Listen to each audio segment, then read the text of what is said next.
Quando abrimos o livro de Juízes, somos imediatamente transportados para um dos períodos mais sombrios e, eu diria, turbulentos da história de Israel. É uma era marcada por um ciclo vicioso, que se repete quase que à exaustão. A apostasia, o pecado, que leva à opressão, depois o clamor desesperado que atrai a misericórdia de Deus e, por fim, a libertação que vem através de figuras improváveis, os juízes. Nós vamos analisar esse padrão ao examinar 3 capítulos que revelam essa profunda dinâmica entre a desobediência humana e a redenção divina. Bem, a nossa jornada vai seguir a própria progressão do texto sagrado. Vamos começar com a história da profetisa Débora e do capitão Baraque, lá no capítulo 4. Em seguida, vamos mergulhar na celebração poética dessa libertação, que é o capítulo 5, e por fim vamos testemunhar a roda do ciclo girar mais uma vez com o chamado de Gideão, já no capítulo 6. Então, vamos lá. Entramos no capítulo 4. O cenário aqui é de total desolação. Israel está mais uma vez subjugado, dessa vez pelo poderio militar cananeu. E é justamente nesse vácuo de esperança que surge uma das figuras mais singulares de todo o Antigo Testamento, a profetisa Débora, que na época julgava Israel. E o ciclo retoma o seu curso com essa declaração que é, ao mesmo tempo, sóbria e terrível. Com a morte do juiz anterior, Eude, Israel torna a fazer o que era mal aos olhos do Senhor. Essa apostasia, esse afastamento, é o que dá início à fase seguinte, que é a opressão como consequência direta da quebra da aliança com Deus. E a opressão que se segue é extremamente severa.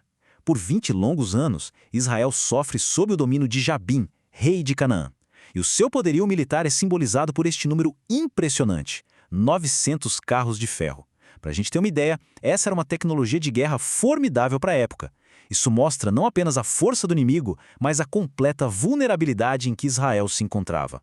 No meio dessa crise toda, a liderança de Israel não está nas mãos de um rei ou de um general, mas sim de Débora. E o texto faz questão de qualificá-la de 2 formas. Ela era profetisa e era juíza. A autoridade dela era incontestável, tanto que o povo a procurava para que ela resolvesse suas questões, o que mostra bem o seu papel, tanto na esfera espiritual quanto na cívica.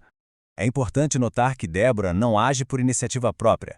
Ela é um canal para a palavra do Senhor.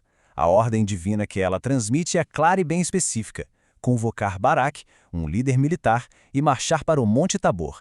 E a promessa de vitória é incondicional. O próprio Deus entregaria Sísera e todo o seu exército. A resposta de Baraque, no entanto, revela uma fé que no mínimo vacila. Ele impõe uma condição à ordem soberana de Deus. Ele condiciona a sua obediência à presença física da profetisa. E por causa dessa hesitação, Débora profetiza que a glória daquele dia não seria dele.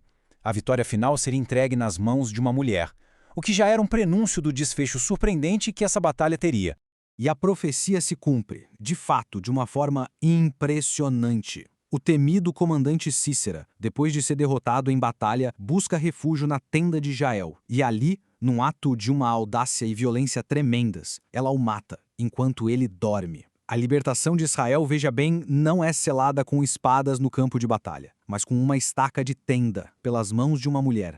Muito bem, agora nós passamos para o capítulo 5. Depois da vitória militar, a narrativa muda de tom. Ela se transforma em poesia. O cântico de Débora e Baraque não é só uma celebração. É uma profunda reflexão teológica sobre tudo aquilo que tinha acabado de acontecer. Esse verso pulsa como se fosse o coração do cântico. Débora se descreve como mãe em Israel. Essa imagem ela vai muito além do parentesco. Ela evoca a proteção, zelo, a coragem quase feroz de uma matriarca que se levanta para defender a sua família. Num tempo onde a liderança masculina estava ausente, a ascensão dela é um ato de salvação nacional. O cântico também faz algo muito interessante. Ele expõe a desunião de Israel.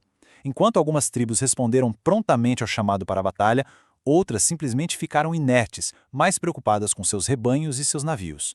O texto faz um contraste claro entre a coragem daqueles que foram voluntários e a indecisão dos que se omitiram. Aqui a vitória não é atribuída meramente à estratégia humana. A poesia eleva o conflito a uma dimensão cósmica. As estrelas, a natureza, o próprio rio Quisson, todo o universo criado por Deus parece lutar em favor do seu povo, mostrando que foi a soberania divina e não a força humana que decidiu o resultado daquela batalha. O cântico, claro, também exalta a ação de Jael. A mulher que cumpriu a profecia de Débora é declarada a mais bendita das mulheres. E o ato dela, que é descrito com detalhes bem gráficos, é celebrado como um golpe decisivo e justo contra o opressor de Israel. E assim, essa etapa do ciclo se conclui. A libertação divina resulta num período de descanso, 40 anos de paz, um número bem simbólico nas Escrituras que representa uma geração inteira vivendo livre da opressão como resultado direto da intervenção do Senhor. Acontece que essa paz é efêmera. O ciclo, como nós já vimos, é implacável. Então avançamos para o capítulo 6, onde uma nova geração, talvez esquecida dos grandes feitos do Senhor, reinicia essa espiral de pecado e sofrimento, o que vai exigir o chamado de um novo libertador. A fórmula é familiar, não é? De novo, os israelitas fizeram o que o Senhor reprova. E a consequência, claro, também é a mesma: subjugação. Dessa vez, os opressores são os midianitas, cuja tática era devastar as colheitas, o que levou Israel a um estado de empobrecimento extremo. Mas antes de enviar um libertador, Deus envia um profeta. E a mensagem não é de consolo, mas de diagnóstico. O sofrimento de Israel não é arbitrário, é a colheita direta da sua desobediência. O Senhor lembra a eles da libertação do Egito, da advertência para não temerem outros deuses, mas eles simplesmente não deram ouvidos. É neste contexto de medo que Gideão é encontrado. Ele está escondido, malhando trigo no lagar, que era uma espécie de prensa de uvas, para fugir dos midianitas.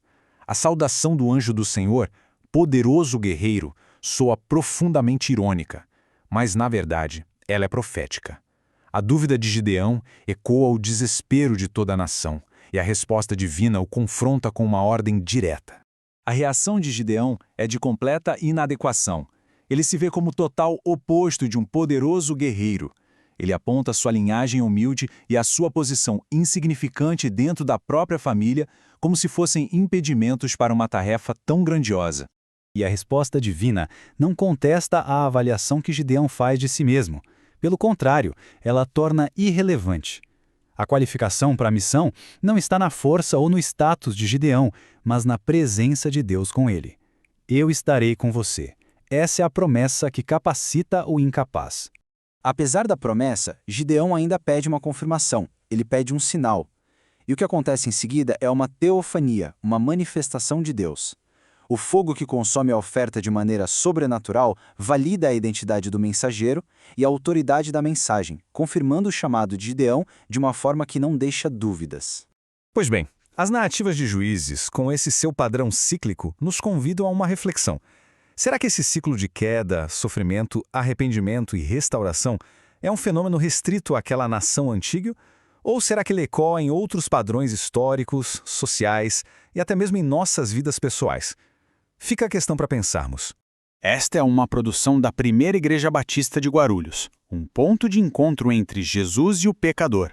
Se esta exposição teológica moveu a reflexão, fica aqui o nosso convite para que se inscreva em nosso canal, curta este material e compartilhe as suas percepções nos comentários. Afinal, o diálogo sempre enriquece a profundidade do nosso estudo.